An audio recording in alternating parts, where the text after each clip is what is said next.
Welcome everybody to this video conference between the Gateway Pundit and Jovan Pulitzer.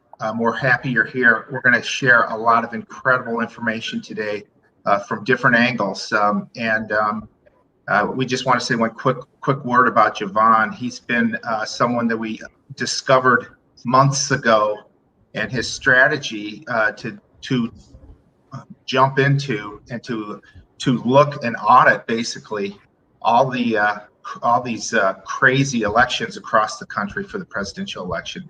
And Jovan has a unique way that he threw on the table that I think caused the deep state to panic when they saw what he could do. And so we're really honored to be here today with Jovan. And so I'll turn it over to Jim now for some brief comments as well. Thank you, Joe. Thank you, Jovan. Joe, I'm really glad that you and Jovan have kept a nice relationship going, and that you reached out to Jovan. He was just this diamond in the rough when we saw him, and here he was bringing information that has been so valuable to this country. It's just been shocking to see that this one man put it all together, and we're thrilled to be sitting down with Jovan today.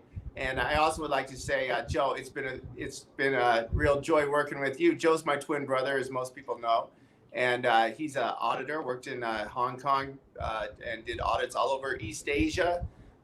It's unfortunate they didn't have a few auditors on their team after the election. I think that would have helped, and a few Jovans on the team after the election, that would have helped. But anyway, I'm thrilled to have this sit down with both of you. And I think our audience is just primed for this discussion.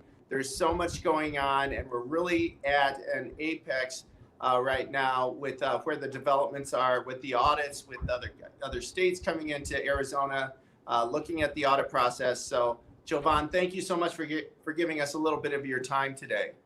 Sure, no problem, guys. It was actually you that blessed me when y'all guys realized that there was truly something to the ballots physically that needed to look at. And that's why my quote's out there. You know, the mainstream media has basically been calling bullshit on the ballots, and they'll write about everything that's try to make it an embarrassment or a blemish on voting. But what their real truths underneath is there's bulletproof evidence out here that bad actors got in and messed with the system. And that's why I got called out on saying they buggering the ballots. And it's not that I have anything against that at all. And the left's probably going to attack me for using it. By the way, I'm all for it. I have no issue.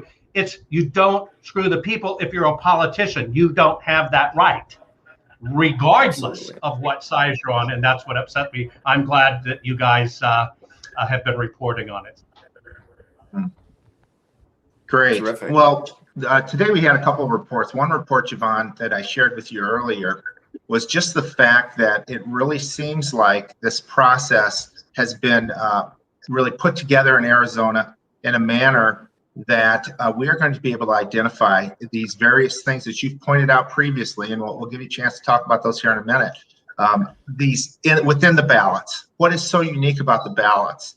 And we heard from you months ago on this, and we've seen now that in other states there's been challenges, and now we've uncovered issues due to the ballots. Antrim County just released some information a day or two ago about how they have noticed that these ballots were misaligned, and we've seen you talk about this in Georgia.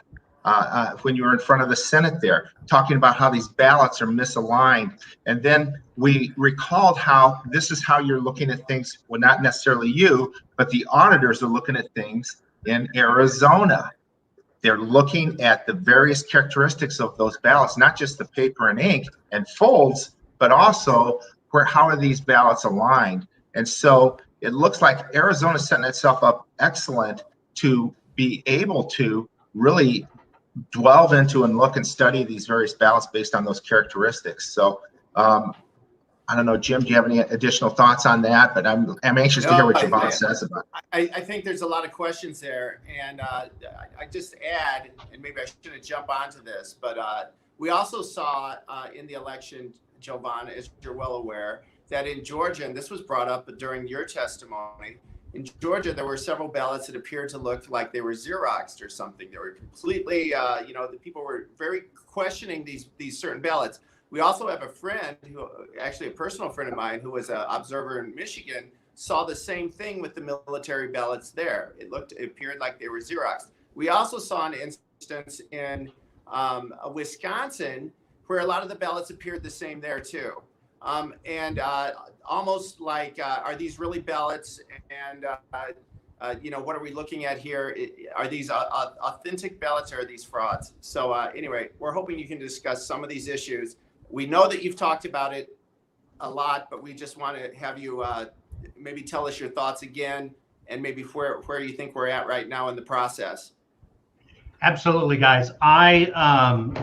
It's really interesting. Here we are basically in the middle of an afternoon on a Friday, and to have thousands of people already hammering the server just this unannounced, hanging on to this information to want to know about it, tells you how much America wants answers. I think what's important, and this you guys made happen, is America understands kinematic artifacts. We keep on hearing or seeing stories in the mainstream media that basically saying it's crap, it's not real, it's whatever, but it's been around forever. It's a discipline of mathematics and science and physics. It's there. It's how you study movements and relations to objects together. And it's also a very easy bit to understand. It's like putting $1 in a car wash or a snack machine in the hotel. You put the dollar in. When the dollar comes back to you and you can't make a choice, it basically says, hey, this paper is broken. And we all do the same thing. We take it out and kind of rub on it, smooth it out, try to put it in, feed it in again, and maybe it works. You only straightened out the wrinkles so it could read a little better. But if it's really destroyed, the machine says, hell no. I just think it's really weird that technology that got fixed in the 80s because you could Xerox dollars and steal the quarters, that got fixed in the 80s, and here we are today. And we can't even fix this with our voting. And so I watched Matt release information the other day, you guys talk about it, that these ballots are out of compliance. Now, what does that mean?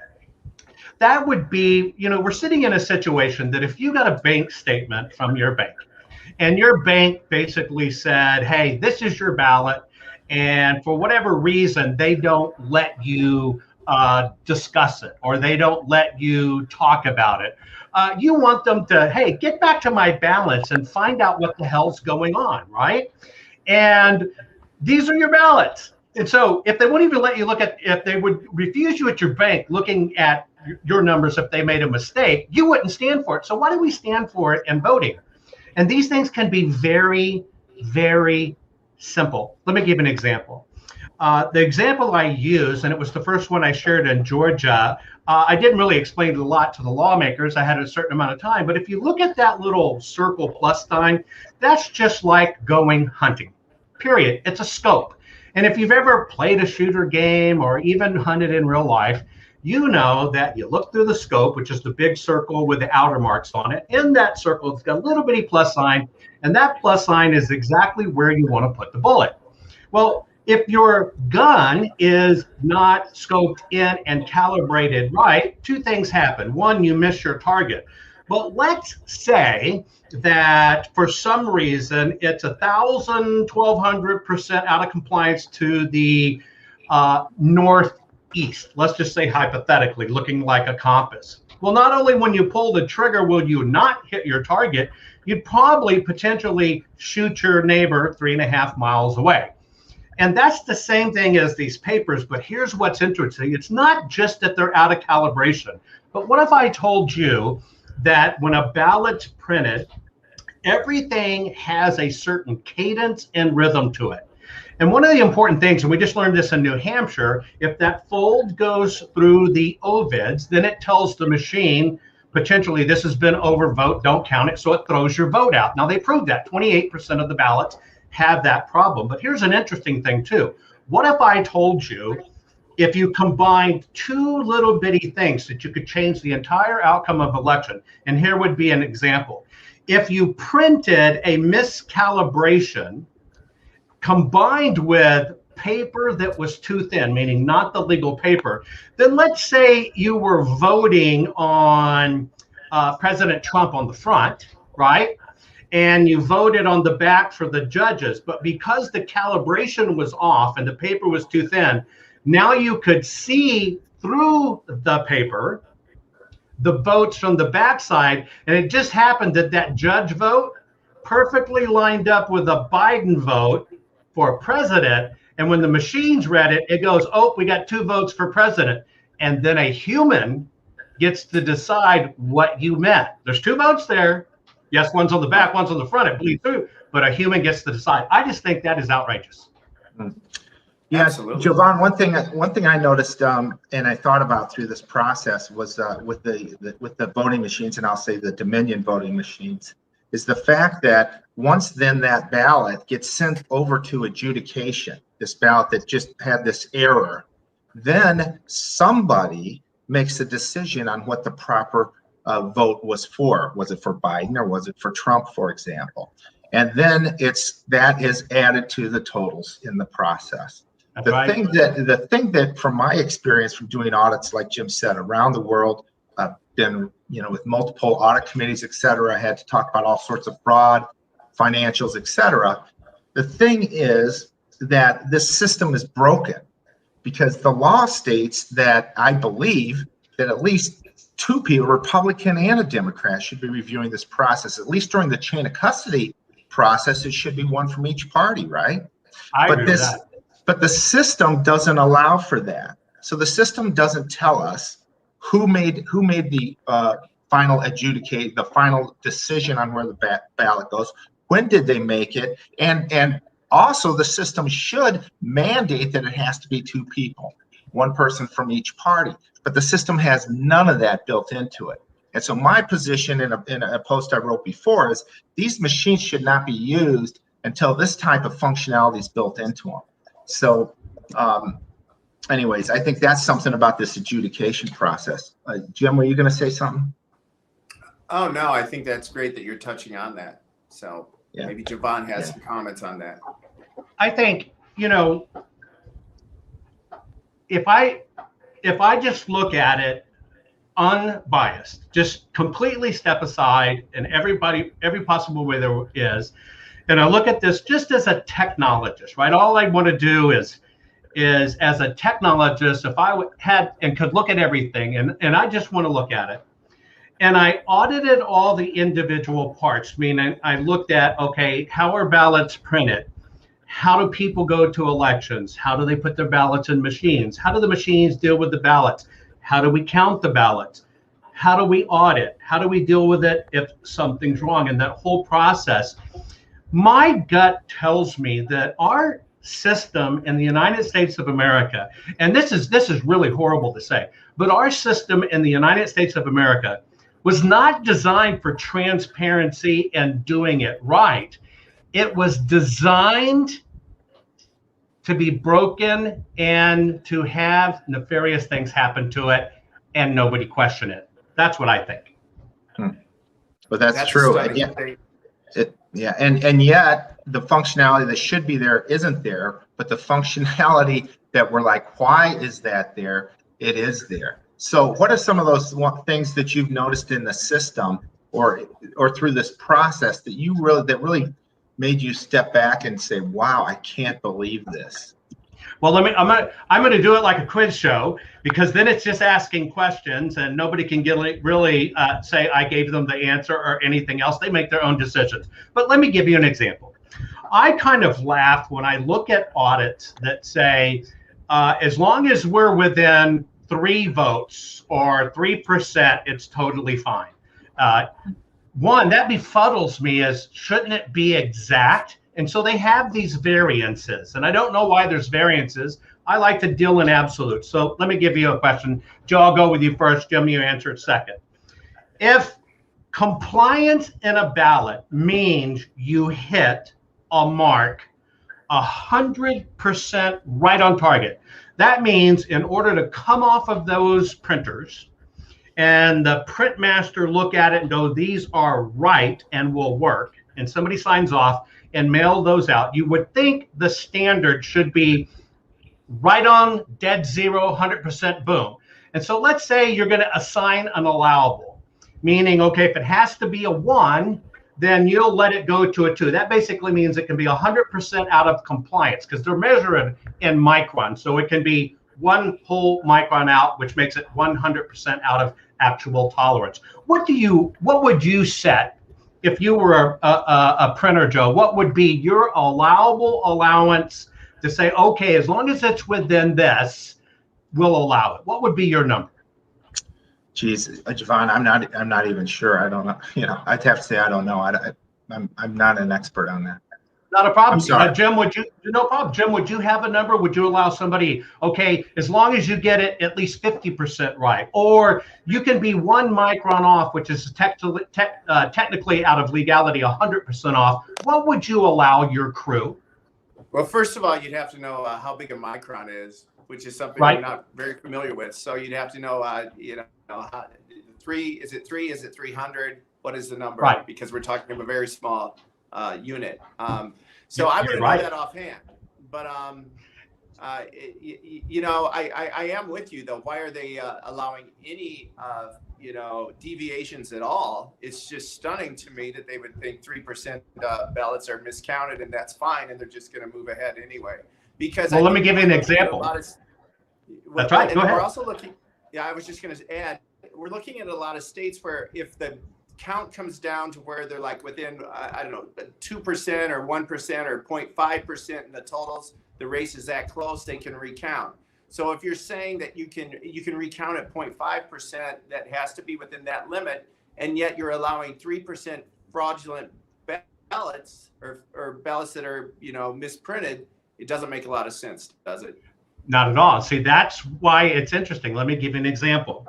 In the printing process of it versus the counting part of it, if you look at the company's manuals that do the ballot printing machines, where they do ballot printing on demand, they basically say you can have 0.5%, okay, 0.5% deviance from this. But if you get up to 1%, which is a full 100% out, meaning it shifts 1 whole micron, that they have to basically be destroyed and reprinted.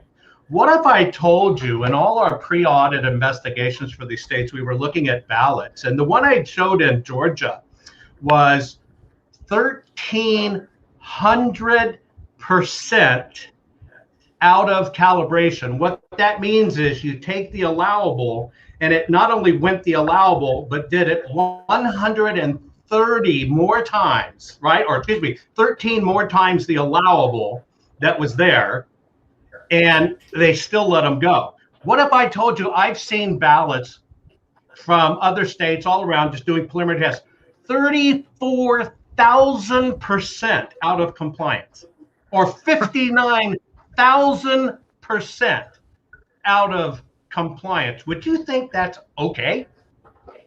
Not at all. It's outrageous. Yeah, it's outrageous. It is outrageous. And so when you think about it, that would be like, could we go to the bank and take $1 and try to cash a $100 bill or even a $50 bill, and that dollar bill even being printed 10% out of registration? No, nothing in our system. Nothing in our systems, the way we deposit our checks, the way we cash our checks, the way we interchange money, the way our credit cards and bank statements and utilities are reconciled.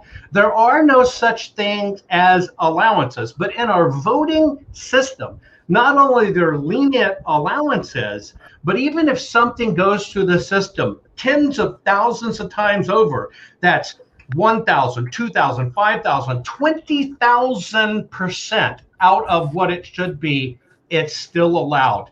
To me, that means the whole system from the top to the bottom is broken and must be burned down and started all over again.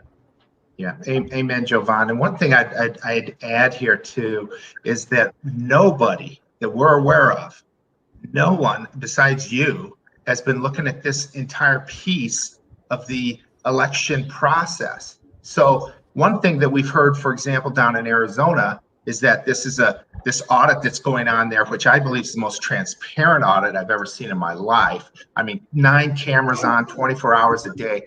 I've got to tell you, I've audited for decades and never once was I under camera while I was auditing. This is so best in class. It blows away anything I've ever heard of, ever.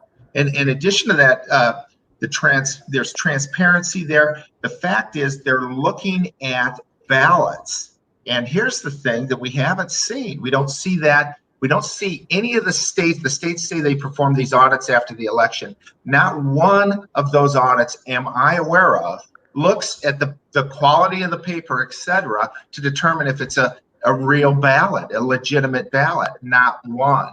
In addition to that, these people that don't like this audit that's going on in Arizona have said a lot of bad things about it. But in fact, this audit is so transparent, it's unbelievable. But they want to compare it to 2 audits that they paid for, Maricopa County paid for, of the results in their county. What those auditors did, my understanding is they looked at a few machines, tore them apart, put them back together, and said, well, these machines work great, so the audit went well, and we can validate your entire audit. They did not look at one ballot, either one of those. And yet here they're complaining about the work that's going on in Arizona right now. I find it, that's why I put in my one little bitty funny thing, look at the tag at the bottom when I made that comment. I called it JUFO journalism, right? JUFO journalism. And what JUFO journalism is, if you've never heard the term, it comes out of exploration. And of course, I've done exploration all around the world. And there are people that don't understand why things happen, that don't understand when you're 15,000 feet deep in the ocean, that if the capsule breaks in your manned ROV, you may hear the snap before you're liquefied and that's it. Or 20 some odd centimeters of plexiglass window down that far will bend a little bit, right? They don't understand why certain things are allowed to be done, or certain top secret spy planes, when they sit on the tarmac getting ready to take off, will just leak jet fuel like a sieve. And they'll go, look, it's broken. And it's because when it gets up at high performance, it gets fed a new line of fuel. And when it kicks in, the plane stretches because of the supersonic speed, and all the gaskets seal shut. There are a reason to do things. Wow. And so what we have now is called JUFO journalism.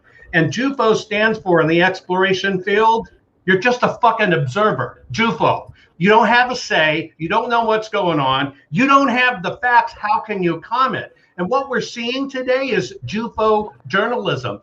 These so-called journalists are commenting on a process that, number one, they don't understand. They don't know what it takes. They couldn't do if they had to. And they have no understanding of physics, mechanics, computer vision, AI, convoluted neural networks, or anything else like that. But yet they'll go, well, that's stupid, looking for bamboo. What a bunch of idiots.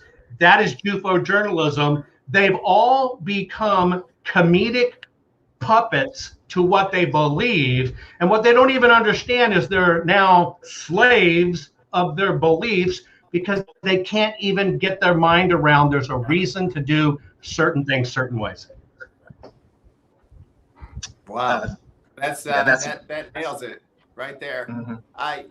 What about the bamboo thing? They love to bring that up, Jovan. I mean, do you want to explain that at all? I mean, it's just. Yes, I would. It's very interesting, and I will, and I'll say it right here. Other than you, and that's just a total given, that the Gateway Pundit literally reported exactly what the interview was with me. They didn't engage in changing it in any way. Now, a lot of different people have reached out to me. And when I say a lot, there have been several hundred writers write about me. There have been 5 that reached out to me. And out of the 5, 2 played like they did, and 3 I actually talked to. Now, one of them was Dan Zak of the Washington Times. We actually had a 2.5-hour conversation. And after a 2.5-hour conversation, because he actually was being held to a standard to repeat what I was saying, he could only use a very little piece, which actually didn't kind of throw back on me on any other way, right? The other guy still made up crap, and then I released the whole interviews.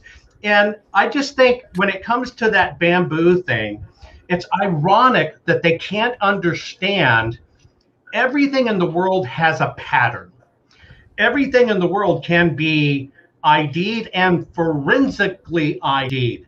You can watch Forensic Files that has been on the air for what, 3 decades, 4 decades now, and everybody understands you can put a criminal away because in the crime scene there was a lone raccoon hair, and come to find out the serial killer that was killing everybody owned a raccoon, and that's how they cracked the case. Now, seeing that, they're all fine. It's after the fact and whatever, and hell, raccoon hair busted the case.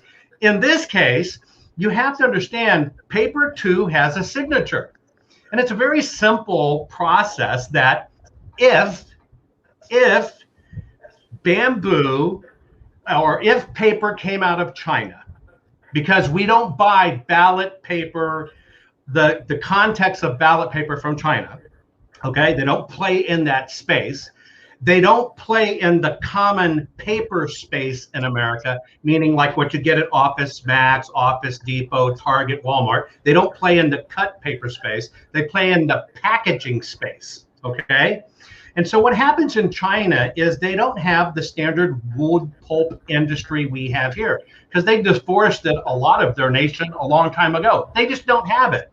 And so the way they make paper is with different odd grass fibers, and they use bamboo fiber. Well, if you were looking at bamboo fiber under a microscope, and it does look stringy, but when you see the ends, it's a diamond on the outside with a little black diamond on the inside. It has such a unique signature, it's nuts. Well, they use that to strengthen the paper because remember, you can have soft, fluffy, furry paper for some things like cool personal private book stationery or whatever. But when it comes to the ballot, you need thickness and strength. And so they'll use X fibers and bamboo strength in it. Well, if paper was actually made in China, then it would display the characteristics of bamboo. Now, we've all heard this story of a person in Arizona claiming some connection to the Koch family, claiming this thing came in and Chinese military and CIA and all this stuff and offload of ballots. And so what I say is really simple, but they don't quote this. Suspend belief for a moment because we don't know. Reserve judgment for a moment. Don't call bullshit, just pause. And you know what? If that did occur, it will have a signature that will show up in the investigation, and then we have something to talk about. If somebody made that up to get press and to be the coolness on social media, then I'm all for bamboo. Taking a bamboo cane and whipping the shit out of them for spreading a bullshit story like that, right? There's always a reason for the investigation. Thank you for that. That's a great explanation, and people don't understand that. Yeah, and you can tell it goes back to your JUFO journalism. You know, exactly. People don't understand. They don't understand your expertise, and then they want to lash out at you and mock you, and they don't understand that they're the ones who look like, you know, the idiots. So anyway. Well, I've heard all kinds of stupid things. Let me tell you some things are real. Yes, there are below human eye frequency embedded codes in ballots that you can't see. That is just the true fact, whether some senator, congressman, or JUFO journalist says it's bullshit. It's absolute true fact. They're there by federal law that has been on the books for a long time. So you can, in fact, look at paper and determine what printer, what serial number what date, if they've got the date and time step set in the printer, and who bought that freaking printer, printed it.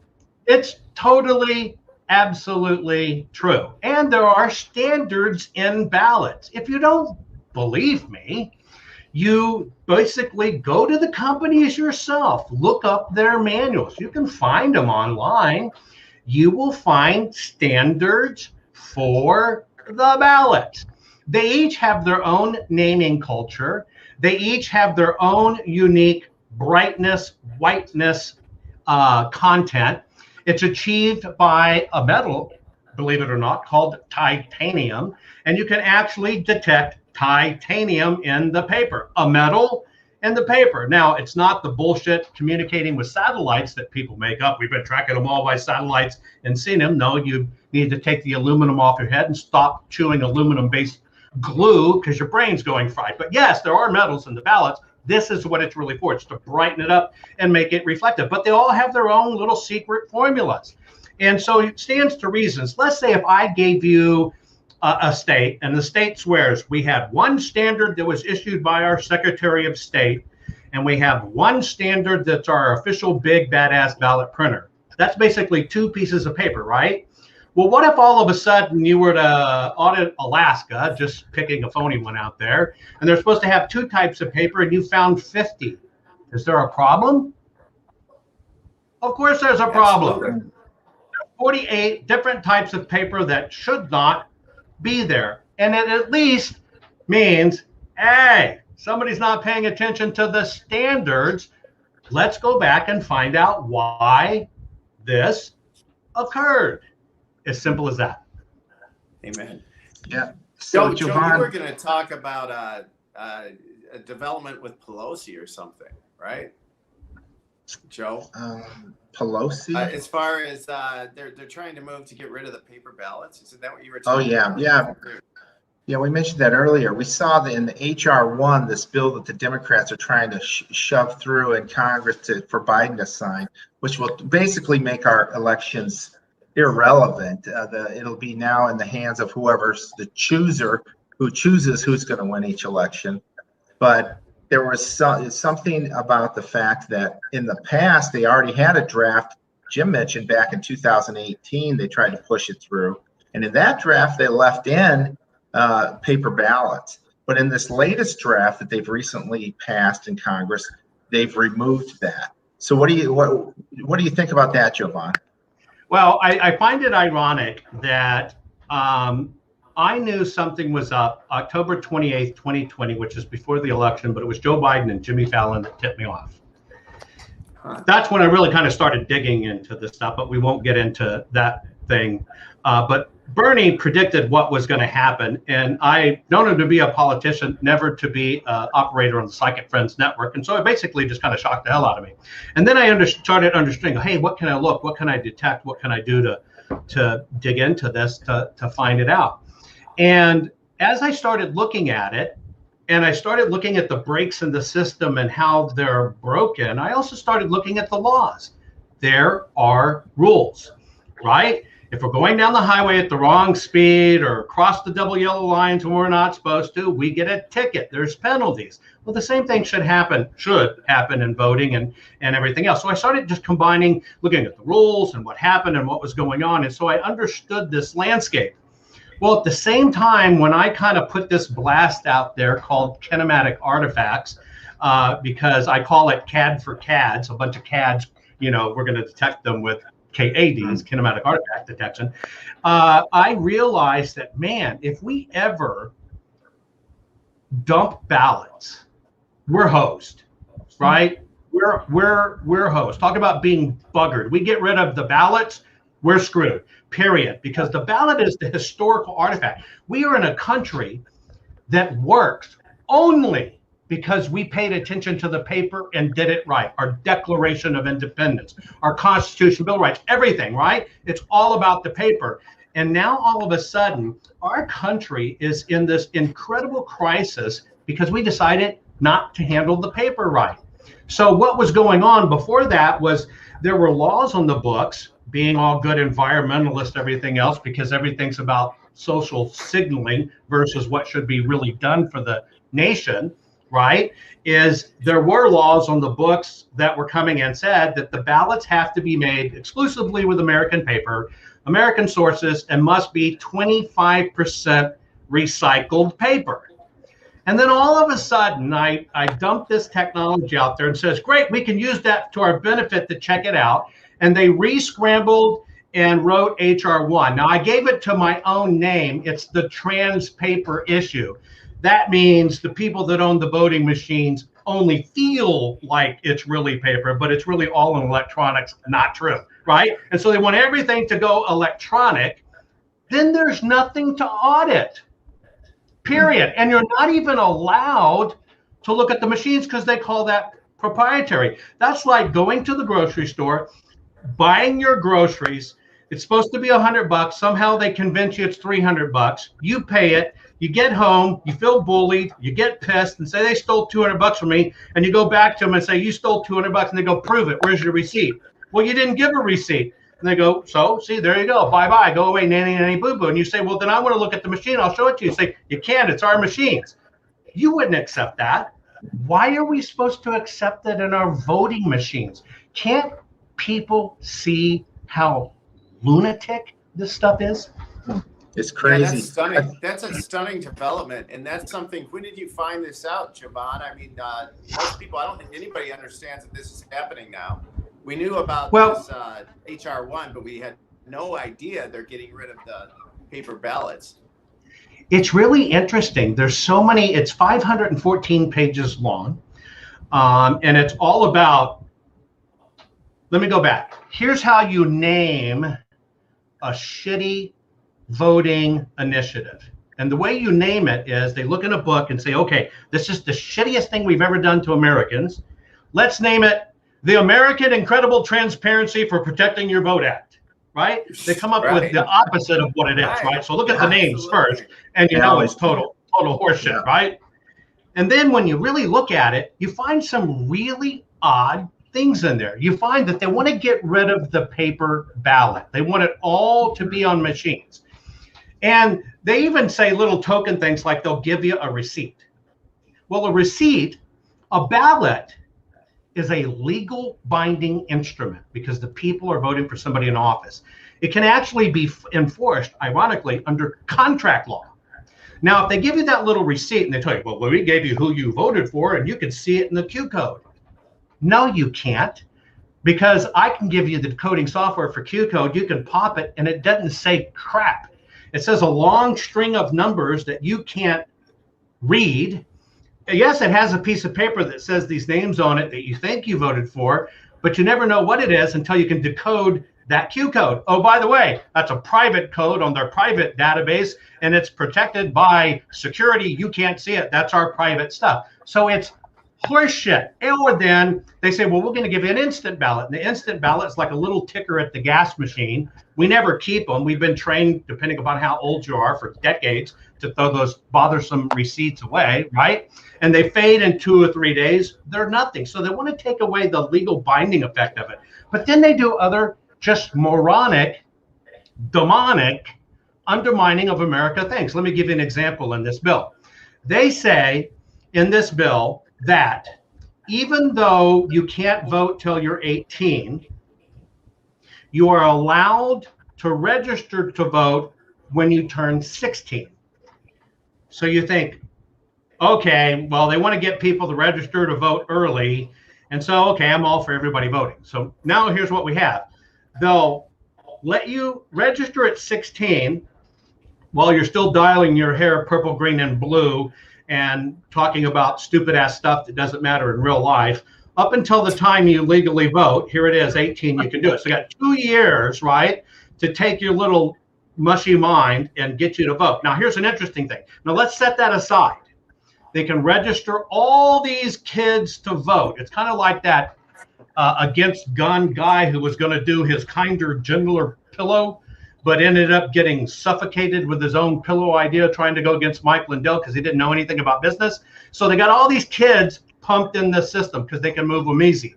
Now, when you read at the back of HR1, you find a very interesting thing. You find that if an election worker asks you to verify your age, it is a crime against the person who asked. They get fined. That fine could be $1,000 to $10,000 for asking your age. So what did they actually say? Let's put all these dumbass purple, blue-haired, pink-haired, mohawk, multiple piercing, Tide Pod eating idiots in here that will do anything we say. And if you ask them what their age is, you're going to get in trouble. Oh, if they don't verify their age, then the 16-year-olds can vote. We want it anyway. That's the kind of stuff that's in HR 1. Yeah, that's amazing. I think another thing that's in there as well was the fact that if you say anything bad about the voting machines, then you can be fined and it's a felony. That's right. That's right. Just outrageous. Hey, Jovan, one thing happened today. We finally heard from the DOJ and the FBI. They finally decided to get involved into the election. And we've been waiting for 6 months for them to do something. We've had all literally piles, as you know, of documents and videotape, et cetera, of reasons for the FBI to get involved. And that was one of the main things that's been crazy to me from a corporate standpoint, a corporate auditor. Maybe I'll share this real quick, was that when we had fraud in an audit, or in anything, fraud is discovered in the corporate world, whether I've mentioned whether it's $1 or $5 million that's at risk, that has to be raised all the way to the top of the company, to the audit committee of the board of directors. You have to put together a memo, a plan, make sure it's been addressed, and some sort of prevention so that it never happens again. And that goes to the top. It could be $1. Now with this election, again, we had piles of this stuff, you know, ballots from underneath the table, ballots like you've mentioned, Jovan, you know, maybe better than anybody, these ballots that were just were illegal, I guess. They didn't meet the standards, all sorts of stuff. And yet the FBI and DOJ never did anything.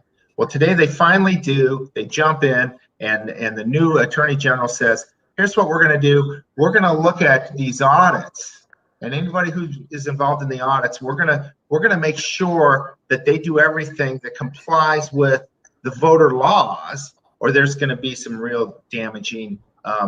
You know, these people are going to be under fire from the FBI, DOJ. So what do you think about that?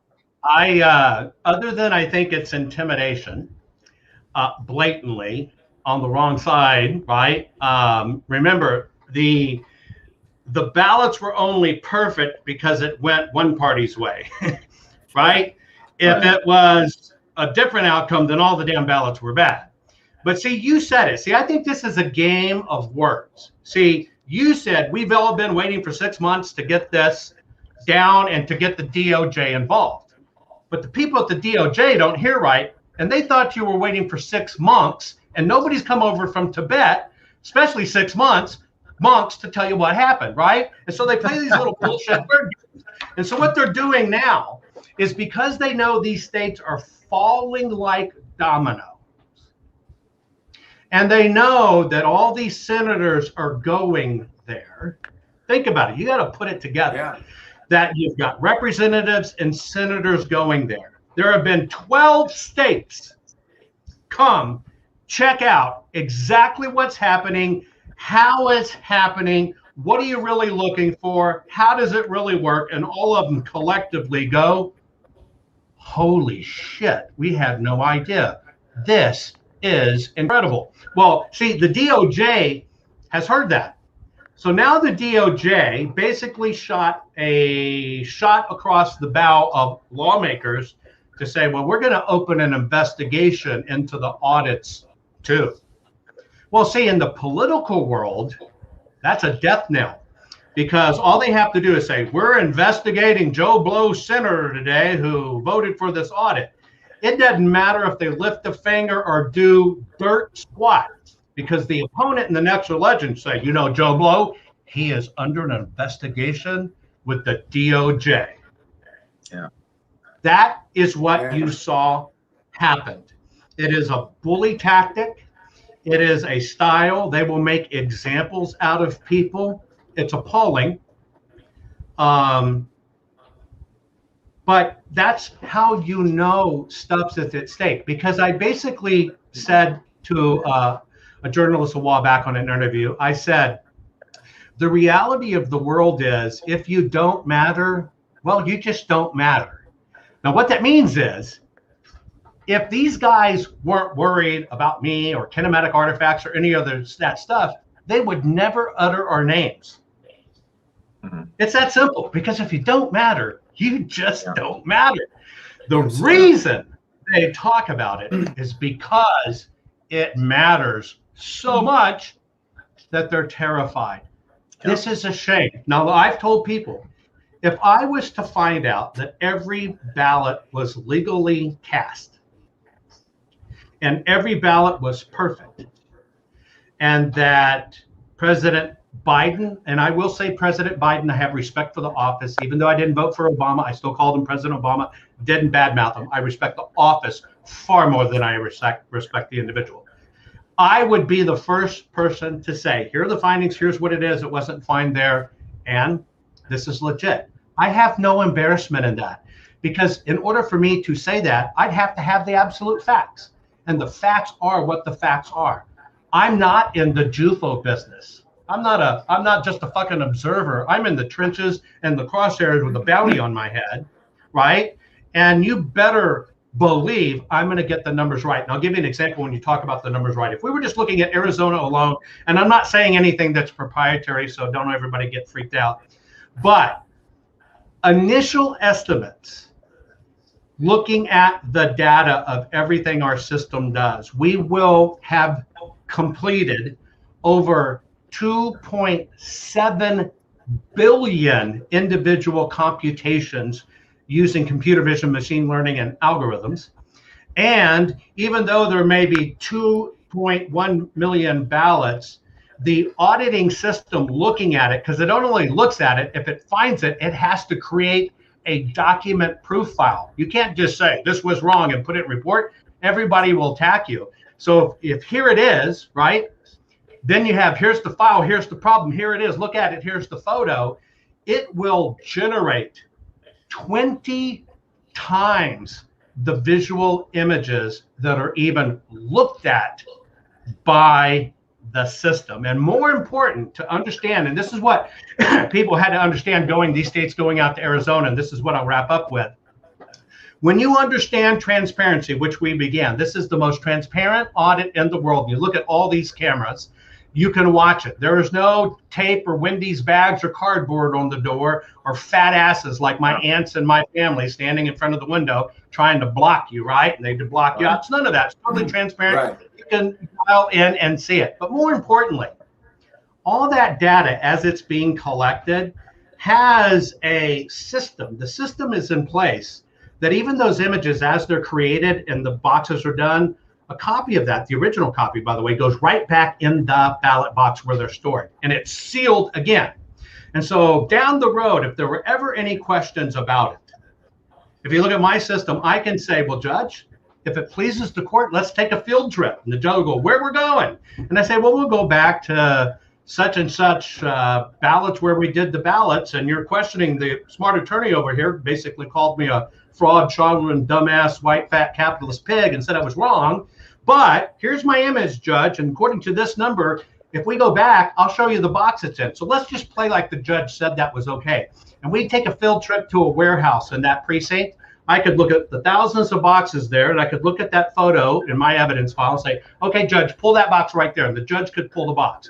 And before the judge opened that box, I could say, there's 12 ballot bags in that box. You're looking for ballot bag number 3. And when you open ballot bag number 3, there will be 813 ballots in it. It's going to be ballot number 10. Just pull it out. And by the way, Judge, in that same box is a fob. And if you'll take that fob out with Mr. or Miss opposing attorney here, they can stick it in a computer right now and see the same image I have in my hand, and it never left the premises.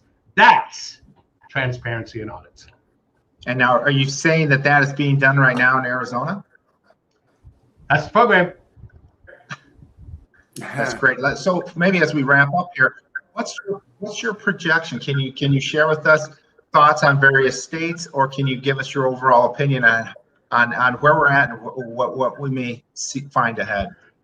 My projection is the following. Write this down, folks, because I will I believe I'm going to have the numbers accurate.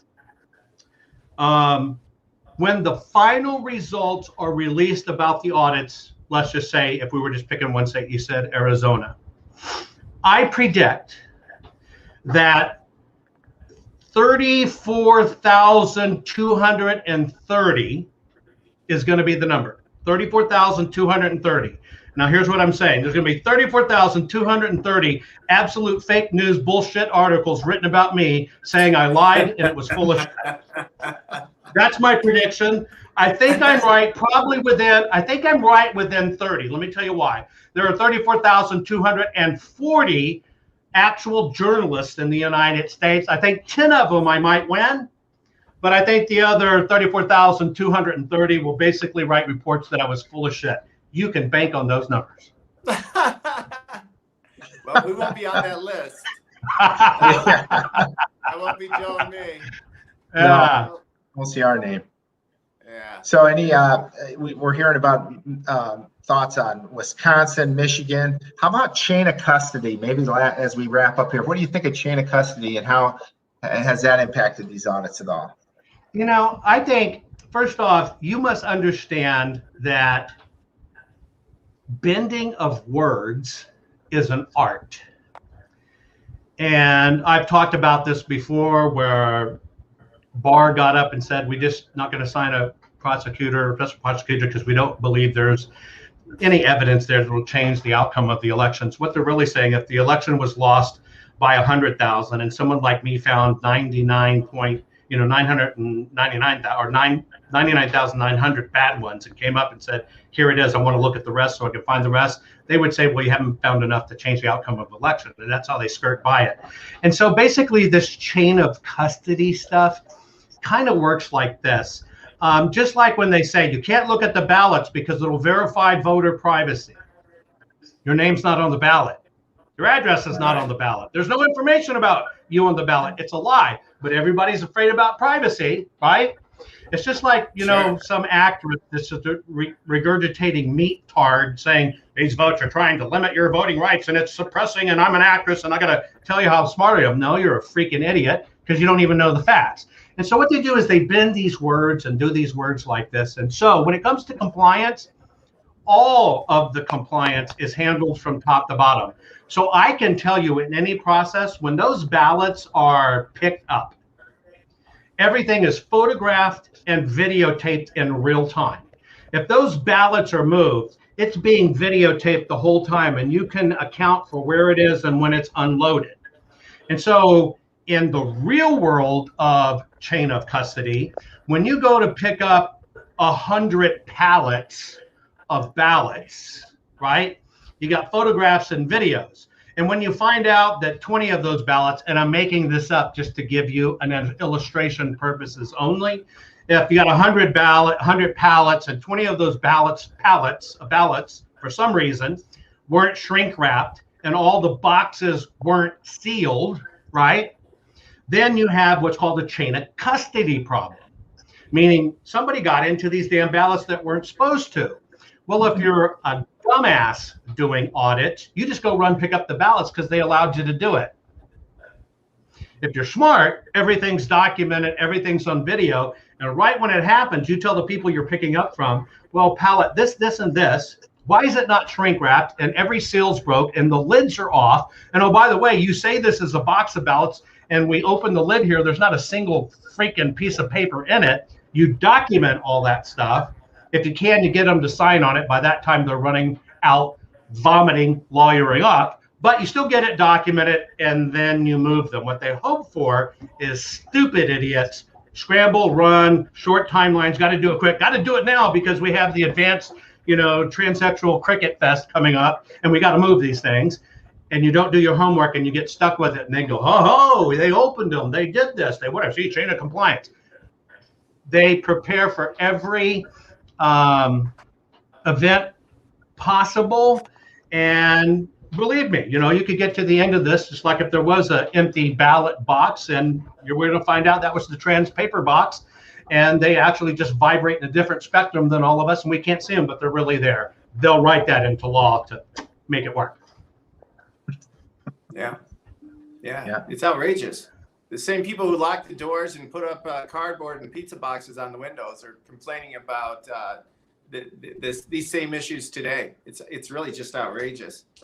We all got accused of it. Do what I say, don't do what I do. It's kind of the way it is, right? If anything I learned about politics is, you know what? The best way to put the guilt off you is to accuse the other person of the exact thing you did. It's really brilliant. Yep. Well, any final words here, maybe before we shut down, Jovan? Yes, it's not over. Don't give up hope. I know it seems like your voting rights in America have gone to hell in a handbasket. Nobody ever thinks they'll be the generation to see their great nation fail. People have lost hope. You're seeing a distraction of stuff, but I think at the same time, I'm going to tell you this is the greatest time in history.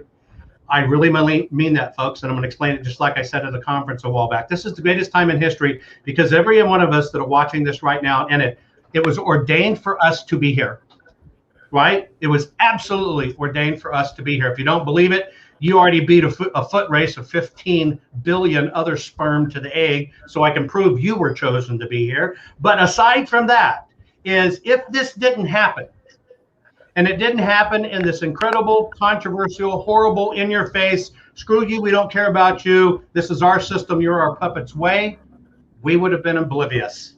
We have been given a gift. And with that gift comes responsibility of, are you going to follow through with it? Are you going to recognize the gift we've been given?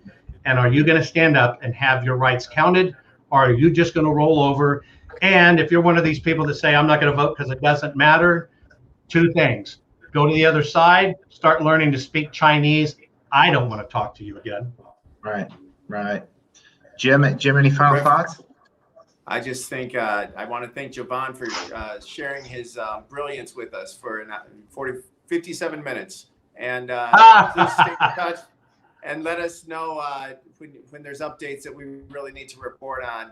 I'm so glad that we found you and so glad that you're here. I mean, there's what, 57 million sperms going out there, but there's only 300 million Americans, and you're really the right person who is here today at the right time. So we're very grateful. It's interesting how my background has led up to this. I appreciate y'all having me. I appreciate for what you do. We're all in this together. It doesn't matter one side can't rule no matter what. Doesn't matter what it is. That would be an upside down system. We need everybody. I'd encourage everybody share this, with even family members you're squabbling with. Let them hear the numbers and stuff for themselves and decide. But folks, it's not over. I appreciate it. So thanks, Jim. Joe, thank you for having me. Take care, folks. Love you all. Bye-bye.